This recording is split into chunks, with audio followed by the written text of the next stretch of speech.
downstairs with him? Yes, I do remember. And he wouldn't let Papa take him anymore. Tony used to have to come and take him downstairs every morning. Yeah. I mean, he had to be carried downstairs. I can remember. Not carried. My father, when Granny went to camp meeting and Grandfather went, Papa wanting to take Charlie for a ride, carrying him out to the car to go get ice cream. Do you remember that? Never carried him. Charlie always walked hanging on to you. Well, he walked hanging on to you, but you were half carrying him. Yeah. Him in the That's car. true. He didn't walk that well. Yeah. And Mildred, when we backed off the hill, Mildred would screech. Yeah. Now, why couldn't Charlie walk that well? What was his disability? Polio or something? Thyroid. His thyroid was They affecting had very little thyroid. Mm-hmm. Small amount of thyroid. The gland was... Mike, today, I think he would be diagnosed with some kind of a case of, in addition to the thyroid, it would be some type of muscular dystrophy of multiple sclerosis. If I look back on what I saw in Mildred and in Charlie, it was some kind of a dystrophy, a muscular dystrophy of some kind, in addition to the thyroid problems as well. Especially Mildred. Especially Mildred. Yeah. Now, Harold and Bobby didn't suffer as severe from that affliction? They walked. And they talked as good as they could. Especially Bobby. Bobby was probably able to do small tasks. He'd go to Allie Evans, he'd go to Ted DeVitz, go up to the store. But Harold had to stay around the yard. He wasn't able to communicate. Although he talked okay, he wasn't able to communicate and solve major small problems like Bobby could do. No. Did any of them go to school at all? No. So, Sunday school? About the biggest Bobby of their and Harold education? went to Sunday school. Yeah. Bobby and Harold could go to Sunday school, but the others couldn't. And it was awfully difficult to get them around because Mildred couldn't walk hardly at all, and Charlie was not much better. He had to hang on you to get around, as Mom said. Do you remember the beautiful hair she had, auburn-colored hair? Oh, yeah, yeah. And blue eyes. Yep. Very light complected. Yep. Now, Ma, you must remember, as time went by, I guess Charlie was born in 1929, but as time went by and Granny and Grandfather were having children with these difficulties, did they know they were going to have children with difficulties?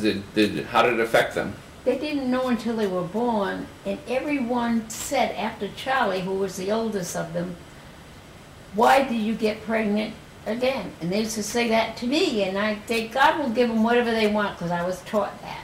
Mm-hmm. If God wants them to have children, they'd have them. That's how they felt, and they took care of them. That was it. Now, with Grandfather's employment, and he would work during the day, yes, I would assume, and Granny would be home with the kids. Yeah. What was evening like for the family? I assume the only time you're all together was at evening supper, I would think. Well, under the steps that went upstairs was a rocking chair, and Pa used to sit there and rock Mildred. And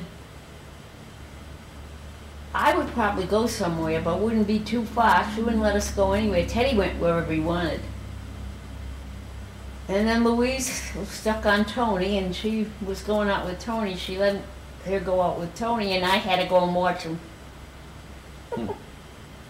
But in the house itself, did you have any evening entertainment? Was the radio program on? All she had was her radio program, and the only thing she listened to was what she wanted to. So none of us were interested in it. I read most of the time. What kind of books did you read back then? Whatever was around. Like school books or... Can't remember too much. I noticed that your handwriting and Auntie Weetha's handwriting are exquisite. Did you have a lot of handwriting and things like that in school? Yes. A lot of penmanship? My sister had beautiful handwriting. Yeah, she... you don't see handwriting that beautiful anymore, Mom, because you were taught how to do the cursive writing, and with computers and the advent of all of that, you don't see that kind of beautiful writing anymore. Your handwriting is beautiful, and so was Auntie Weetha's. Thank you. Yeah. Now, you asked to help out in the church a lot by your mother and father, amongst your other chores? Oh, I used to clean the church on Saturdays, and I'd take a bunch of kids up. I guess I was 14 years old. And all the ones that belonged to the Young People's Society used to go up and help me. We cleaned the church. Now, Violet gets a wage for it. And she should. She does it all by herself. Right. Very good. Do you have any more questions, Jim? We're coming up on 30 minutes here. I can't think of any more at this time. Okay, then we'll just conclude our questions here today on Monday, March 24th. Again sometime? Yeah, sure, we'll do this again sometime. This is Monday, March 24th, 2008. Today is March 24th. Today is March 24th. That's Charlie's birthday. It's also Seth's birthday. Mm-hmm.